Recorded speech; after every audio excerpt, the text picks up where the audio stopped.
बहुत स्वागत आपका। आज भारत और उसके पड़ोसी देश और जो हमारे खास जो पार्टनरशिप्स है उन देशों के साथ भारत के रिश्ते कैसे रहे, कैसी मिलिट्री चुनौतियां भारत के सामने आई पिछले 11 वर्षों में जो प्रधानमंत्री नरेंद्र मोदी का कार्यकाल रहा, इसकी हम लोगों ने बात की है।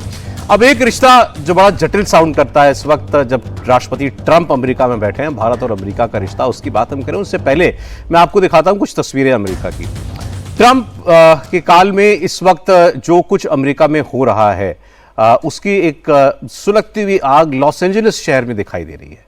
यहां पर अवैध प्रवासियों पर कार्रवाई के खिलाफ हिंसक प्रदर्शन हो रहे हैं जैसे अमेरिका में कभी नहीं हुआ। आज भारत में आप सोशल मीडिया देखिए तो बहुत सारे लोग लिख रहे हैं कि ये थर्ड वर्ल्ड कंट्रीज में हुआ करता है जो अब अमेरिका में होता हुआ दिखाई दे रहा है।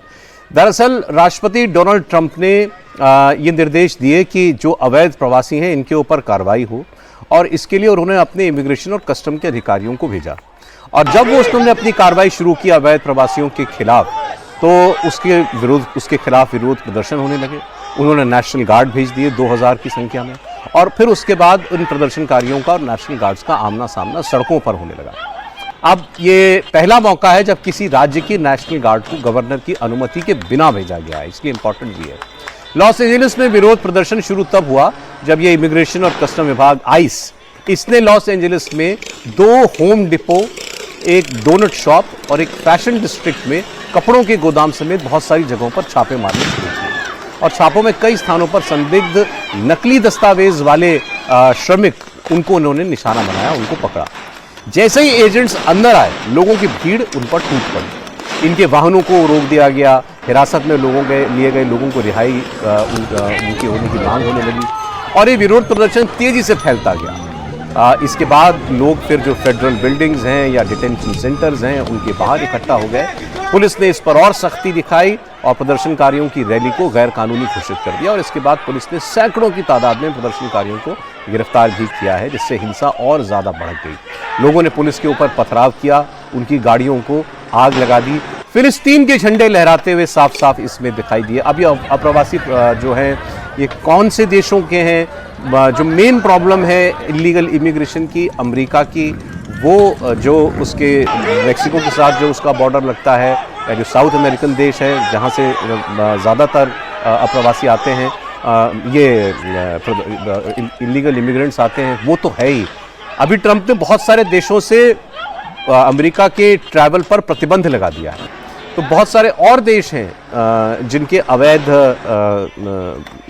ये घुसपैठिए आप कहिए, ये इस वक्त अमेरिका में है और ट्रंप की इनको लेकर के नीति बड़ी सख्त रही है। ये तस्वीरें ट्रंप को एक तरीके से ट्रंप के स्टैंड को विंडिकेट भी करते हैं, क्योंकि ट्रंप इस बार सत्ता में ये कहते हुए आए थे कि वो इलीगल इमिग्रेंट्स के ऊपर बहुत बड़ा आघात करेंगे, प्रहार करेंगे। तो अब वो ये उनके पास दिखाने का मौका है कि आप देखिए कि ये जो अवैध रूप से घुसपैठ करके आए लोग हैं ये कैसे आपकी आंतरिक सुरक्षा को चुनौती भी दे सकते हैं। तो ये ट्रंप के लिए चुनौती है या मौका है, इसकी बात हम लोग करेंगे।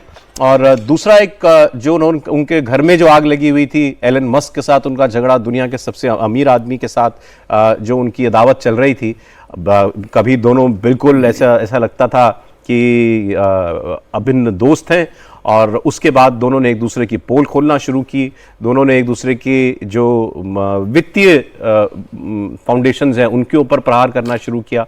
लेकिन ऐसा लगता है कि दोनों के बीच किसी ने कोई अब बीच बचाव करके समझाया है ट्रंप और एलन मस्क दोनों को कि इस बात को इससे ज़्यादा ना बढ़ाया जाए। इसका सबसे बड़ा प्रमाण तब आया जब एक पर्सनल आरोप एलन मस्क ने एक्स पर पोस्ट करते हुए डोनाल्ड ट्रंप पर लगाया था कि कुछ व्यभिचार के इल्ज़ाम उनके ऊपर बनते हैं। वो पोस्ट एलन मस्क ने डिलीट कर दिया है। तो क्या दोनों के बीच जो रिश्ते हैं वो अब सुधरने की कगार पर हैं? तो ये 2 घटनाएं थी जो मैंने आपको भी बताई और अब हम लोग एक चर्चा भारत और अमेरिका के रिश्तों पर करेंगे। पहले ये अप्रवासी वाली जो खबर है, जनरल मेस्टन कैसे देखते हैं इसको आप? ये हम लोग यूरोप में बहुत बड़े पैमाने पर देख रहे हैं। यूरोप में तो बोट्स आती हैं, तस्वीरें सबने देखी हैं कि कैसे इलीगल्स को लेकर के बोट्स आती हैं और वो समंदर किनारे तो कोई ना फेंसिंग होती ना कुछ, और वो किसी भी देश के अंदर दाखिल हो जाते हैं और एक बड़ी समस्या इलीगल इमिग्रेशन बनी है यूरोप के लिए। क्या अमेरिका भी अब वहां पहुंच गया है? बिल्कुल सौरभ, ये देखिए, अगर कोई भी देश अपना जब नेशनल इंटरेस्ट देखता है तो इलीगल इमिग्रेशन आज की तारीख में, चाहे वेस्ट हो, चाहे ऑस्ट्रेलिया हो, चाहे अमेरिका हो और चाहे हिंदुस्तान हो, हमारे लिए सबके लिए बहुत बड़ी प्रॉब्लम होती जा रही है। और ये एक इनकी इलेक्शन प्रॉमिस थी प्रेसिडेंट ट्रम्प की। तो मेरे को लगता है कि जो वहाँ के लोग हैं, निवासी हैं अमेरिका के, वो बड़े खुश होंगे कि ये टफ एक्शन हो रहा है।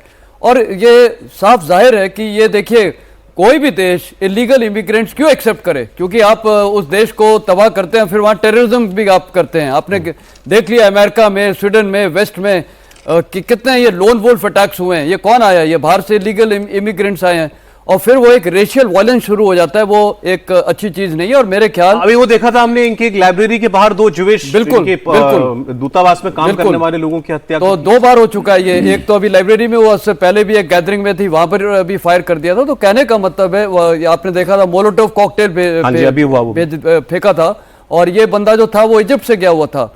तो इलीगल इमिग्रेशन तो किसी भी कंट्री को, खासकर जो डेवलपिंग कंट्रीज हैं या डेवलप कंट्रीज हैं, उनको एक्सेप्ट नहीं करना चाहिए। और भारत के लिए भी ये मैसेज है कि जो इलीगल इमिग्रेंट्स बांग्लादेश से आए हैं, मेरे ख्याल हमको स्टर्नली उनको डील करके और वापस करना चाहिए। वो अनएक्सेप्टेबल है। ये देश हमारे देशवासियों के लिए, इलीगल इमिग्रेंट्स के लिए नहीं है। तो ये प्रेसिडेंट ट्रंप की मैं एक सराहना करना चाहूँगा, ये इनकी फर्म पॉलिसी है।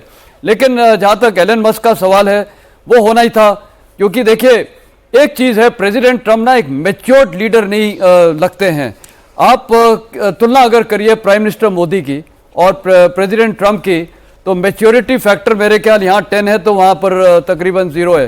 वो इर्रेशनल डिसीजंस हैं, एकदम कुछ बोलना कि 41st स्टेट में, ये 51st स्टेट कनाडा को बना दूंगा, ग्रीनलैंड को कैप्चर कर लूंगा, रोज उनके उल्टे सीधे। एंड वो ना एक बचपनापन भी दिखता है। जब उन्होंने गल्फ ऑफ मैक्सिको को गल्फ ऑफ अमेरिका का जब रीनेमिंग की थी, मतलब ऐसा उसको वो पिक्चराइज कर रहे थे। तो एक मैच्योरिटी फैक्टर, उन्होंने कहा Gaza, we will buy Gaza. बिल्कुल, तो गाजा को हम एक रिवेरिया के तौर पे बना देंगे। तो कहने का मतलब है, ये एक आपने अच्छा सवाल भी उठाया, क्या हिंदुस्तान और प्रेसिडेंट ट्रंप के रिलेशंस क्या हो सकते हैं। मेरे को लगता है प्रेसिडेंट ट्रंप इनडिसाइसिव हैं, उनका कुछ पता नहीं है। और उनके जो सो कॉल्ड ट्रस्टेड फ्रेंड्स थे, यूरोप आज खत्म, उनके साथ बड़ी प्रॉब्लम्स है। उनके 50% टैरिफ्स की बात हो रही है। आप यूक्रेन को देखिए, अभी भी वहां पर क्वेश्चन मार्क है कि क्या करना है।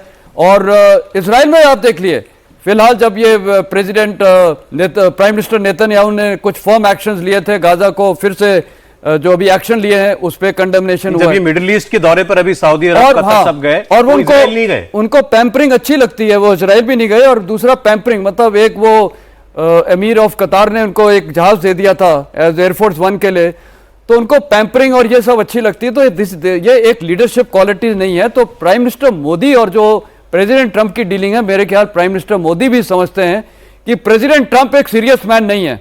उनके साथ एक सख्ती के साथ, और देखिए उन्होंने एक्नॉलेज भी किया कि prime minister of India Modi and Xi Jinping, ये टफ, इनके साथ बार्गेनिंग टफ है। तो उनके साथ मेरे को लगता है लीडरशिप करने का ये आदमी आर्म ट्विस्टिंग में भी यकीन करता है। बिल्कुल, तो आपको मजबूर करने की कोशिश करता है। हमको भी आर्म ट्विस्टिंग करनी चाहिए, जिस प्रकार हमने किया है। हमने भी एक्सेप्ट नहीं किया है। तो मेरे को लगता है कि एक जो रिलेशनशिप है ना, आज की तारीख में प्रेसिडेंट ट्रंप को कोई भी देश ट्रस्टवर्दी फ्रेंड नहीं मान सकता है। ठीक। तो ये एक भारत जो इलीगल इमिग्रेशन वाली बात पर 2 चीजें अगर आपका ध्यान नहीं गया तो मैं दिलाऊंगा, उसके बारे में आप जरा और जानकारी लीजिएगा। कनाडा में खालिस्तानियों के खिलाफ अब जो लोकल पॉपुलेशन है, गोरे वहां के, उनका टॉलरेंस खत्म होता जा रहा है। वहां पर खालिस्तानी जो यहां से जाकर के बहुत सारे लोग जो बसे, सब खालिस्तानी नहीं है, लेकिन उनमें से कुछ जो रेडिकल एलिमेंट्स हैं, उनकी वजह से यहां से गई हुई बहुत बड़ी पॉपुलेशन जो है वो अब वहां के लोकल लोगों के निशाने पर आ रही है। और ये एक परेशानी फेस होने वाली है। और ये एक अच्छी बात हुई थी जब जो आखिरी इलेक्शन हुआ, उसमें जो बिल्कुल एक रेडिकल खालिस्तानी पार्टी थी, जगमीत सिंह की पार्टी, जिसकी दम पर जस्टिन ट्रूडो, इससे पहले वाले प्राइम मिनिस्टर, उनकी सत्ता चल रही थी, वो आदमी सत्ता के बाहर हो गया, उसकी पार्टी हार गई थी। और अब वहां के खालिस्तानी तत्वों को लेकर के लोगों में जो है बहुत नाराजगी बढ़ती जा रही है। लेकिन गवर्नमेंट अभी भी ट्रूडो की पार्टी की है, तो ये बहुत सख्ती तो उनके ऊपर नहीं करेंगे, लेकिन इलीगल इमिग्रेशन या माइग्रेंट्स को लेकर के वहाँ पर भी प्रॉब्लम हो रही है। भारत की अगर आप बात करें, सर ने कहा बांग्लादेशियों को लेकर के हमें बहुत ज़्यादा सतर्क भी होना चाहिए और कठोर भी होना चाहिए। अभी असम में आप देखिए हेमंत बिश्व शर्मा जो कर रहे हैं, बांग्लादेशी इलीगल्स को पहले आइडेंटिफाई करके पुलिस के द्वारा उनको पकड़ना, फिर उनको बीएसएफ को हैंडओवर किया जाता है और उनको सीधे पुश किया जा रहा है बांग्लादेश के अंदर। वहाँ कोई मतलब इस बीच में और कोई प्रक्रिया नहीं है कि कोई कानूनी कोई अदालत में वो जाएंगे, कुछ नहीं। ये प्रूव हो गया एक बार कि ये इलीगल है तो उसके बाद होल्डिंग एरिया में डालो, डिटेंशन कैंप में, और सीधे फिर उसको सीमा पार करा दो। ये भी भारत के अंदर हो रहा है। तो पूरी दुनिया में एक किस्म का टॉलरेंस लेवल माइग्रेंट्स को लेकर के वो कम होता जा रहा है। सौरभ, वो टॉलरेंस लेवल इसलिए है कि माइग्रेंट्स जो हैं जहाँ जहाँ पहुँच गए हैं, चाहे आप यूरोप देख लीजिए, एक तरीके से यूरोप में मुस्लिम्स बहुत पहुंच गए हैं, इस्लामाइजेशन काइंड ऑफ थिंग हो गया है, बिकॉज ये माइग्रेंट्स वहाँ पहुँच के अपने कल्चर को उसके ऊपर इम्पोज करना चाहते हैं।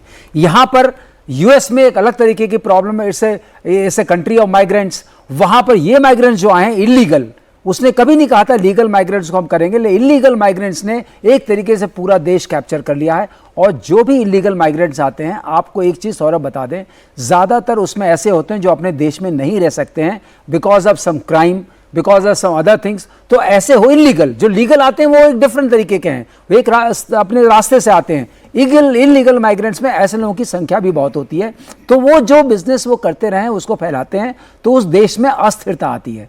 उसको कंटेन और कंट्रोल करना बहुत ज़रूरी है। पहले ये प्रॉब्लम इतनी मैग्नीफाइड नहीं थी, अब सारे डेवलप्ड और डेवलपिंग कंट्रीज में, खासतौर से इंडिया में ये प्रॉब्लम बहुत बढ़ती आ रही बांग्लादेश की तरफ से, और जब से रेडिकलिज्म बढ़ा है तब से तो और बढ़ गई है। आप देखिए इसका खामियाजा वो लोग भी भुगतते हैं ना जो एक्चुअली कंट्रीब्यूटर्स हैं, जैसे जो भारतीय जाते हैं। आप देखिए अमेरिका ने वीजा पर जिस तरीके की रोक लगाई है, को ये लोग मानते हैं कि we are 4.5 million over there. 4.5 million जो है, इनको जितना टैक्स पे करना चाहिए उससे कम, हर से ये कम से कम 6% ज्यादा, 8% ज्यादा टैक्स देते हैं। तो आप ये 4.5 मिलियन जो हमारे भारतीय हैं, जो 1-2% के आसपास आते हैं, उनके टैक्स जो पे करते हैं वो 6% है।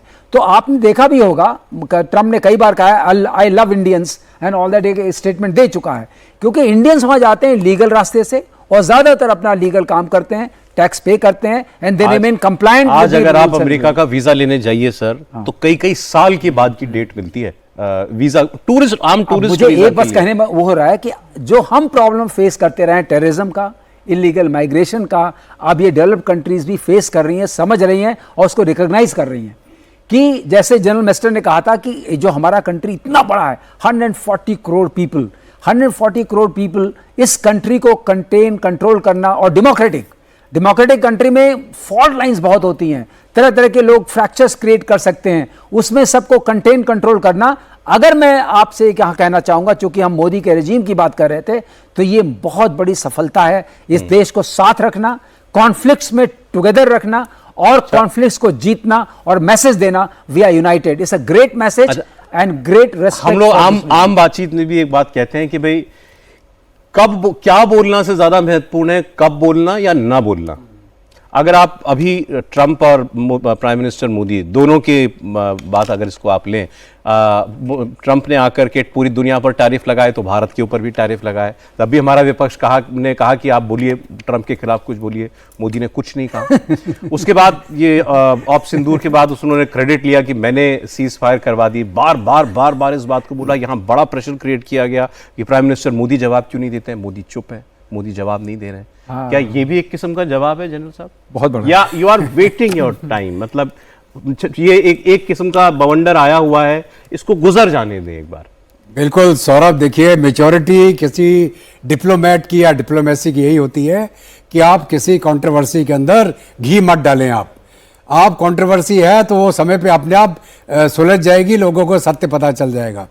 और जहाँ तक मोदी साहब का और ट्रंप का सवाल है, ट्रंप एक शुरू से बड़ा अमीर आदमी है, बहुत तगड़े बिजनेस है इसकी सोच एक बिल्कुल अलग प्रकार की है बिनिस्बत हमारे प्रधानमंत्री, जो एक ग्रास रूट लेवल से पैदा होके सिस्टम के अंदर बड़े हुए और पूरी दुनिया के अंदर हर लेवल के अंदर उन्होंने देखा कि कठिनाइयाँ, डिफ़िकल्टी और एक समाज के अंदर क्या क्या परेशानियाँ होती हैं। बहुत अंतर है उसमें।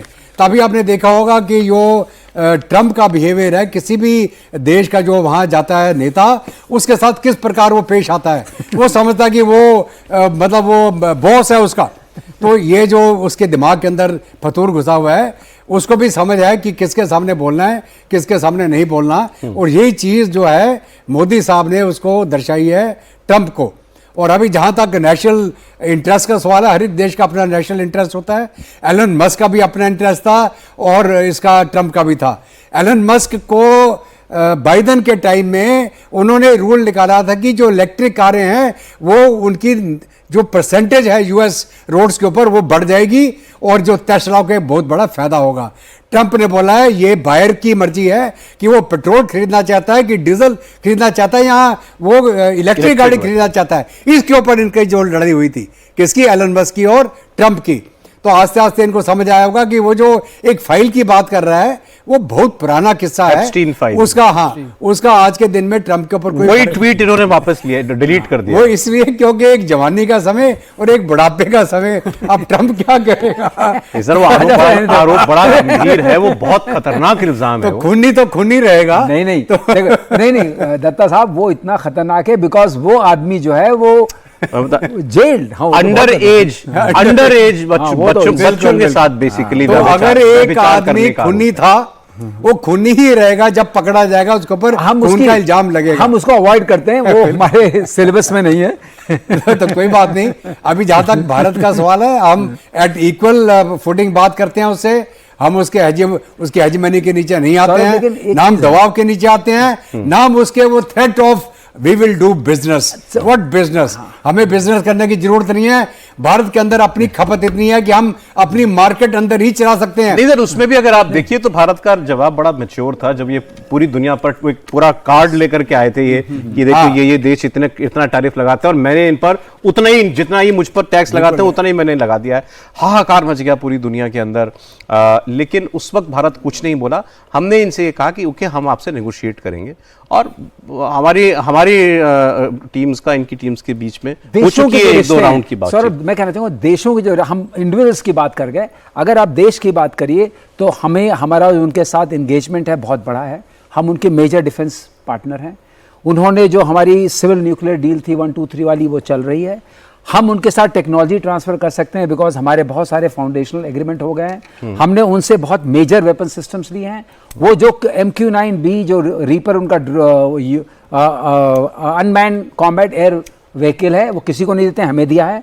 हमारे पास C-17 उनके हैं। P-8I बहुत इंपॉर्टेंट एयरक्राफ्ट है जो सबके साथ शेयर नहीं करते, वो दिया है। तो जब देश के रिश्तों की आप बात करते हैं तो उसमें अभी कोई वो तो अपना जहाज भी देना चाहता है आपको। हाँ, हम और इंजन हम उनसे लेते हैं। नहीं उसका जहाज खरीदेगा भारत F-35 पर हम अलग से चर्चा कर चुके हैं, उसके मैं खिलाफ हूं क्योंकि हम उतना पैसा नहीं दे सकते हैं। ऐसा है जो सामान आप खरीदना चाहते हैं वो हमारे देश के ऊपर इकोनॉमिक क्या इंपैक्ट डालेगा और उससे क्या हमें फायदा मिलेगा, दोनों को कंपेयर करना, कंट्रास्ट करना पड़ेगा। तो वो अपने आप में अलग रणनीति है, लेकिन वो देने को तैयार हैं। इसका मतलब ये कि देशों के बीच जो रिश्ते हैं, अमेरिका अपनी रक्षा तकनीक को लेकर भारत पर भरोसा करता है, कर सकता है, कर रहा है और उसके लिए जो फाउंडेशनल एग्रीमेंट्स है वो कर लिए हैं। तो कहने का मतलब ये कि दो देशों के बीच में, या ट्रंप ट्रांजैक्शनल है, पूरा विश्व जानता है। ट्रंप जो है सुबह क्या बोलते हैं, शाम को क्या बोलते हैं, वो पूरा विश्व सर ये रक्षा उपकरणों वाली बात पर ही अभी तो पाकिस्तानी डेलीगेशन ने वहां जाकर खुल करके कहा कि हमको हथियार दीजिए, हमको एयर डिफेंस सिस्टम अपना दीजिए। मैं आपको बता दूं सौरभ,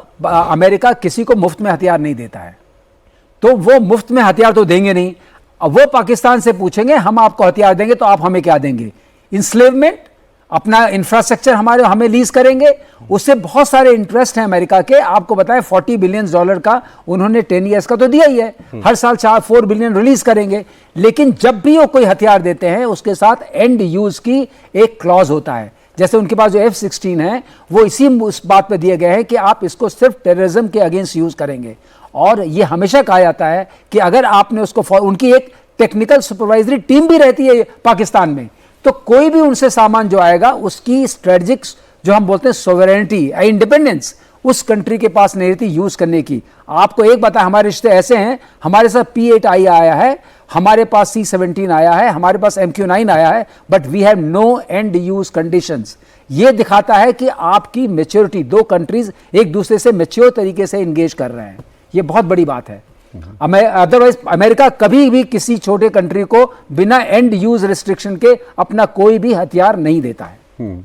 ये समझने वाली बात है। यहाँ पर हम अलग हैं, तो हमारे साथ जो व्यवहार हो रहा है और औरों के साथ होता है बिल्कुल अलग है, पाकिस्तान से अलग है, हमारा अलग है, वी कांट बी हाइफेनेटेड। हम लोग अक्सर ये बात कर चुके हैं कि भाई पाकिस्तान जो है ऐसा क्या है पाकिस्तान में कि मतलब रीझे चले जाते हैं ये अमेरिकन, कोई भी सरकार आ जाए पाकिस्तान को, मतलब वहाँ ओसामा बिन लादेन पकड़ा जाए, वहाँ पर 9/11 के और गुनहगार पकड़े जाएं, उन्हें कोई फर्क नहीं पड़ता। वो न्यूक्लियर स्मगलिंग करे तो वो खून उसको माफ है, वो आतंकवाद फैलाए दुनिया भर में, पाकिस्तान लेकिन वो अपनी एक यूटिलिटी बना करके दुनिया के अंदर रखने में कामयाब है।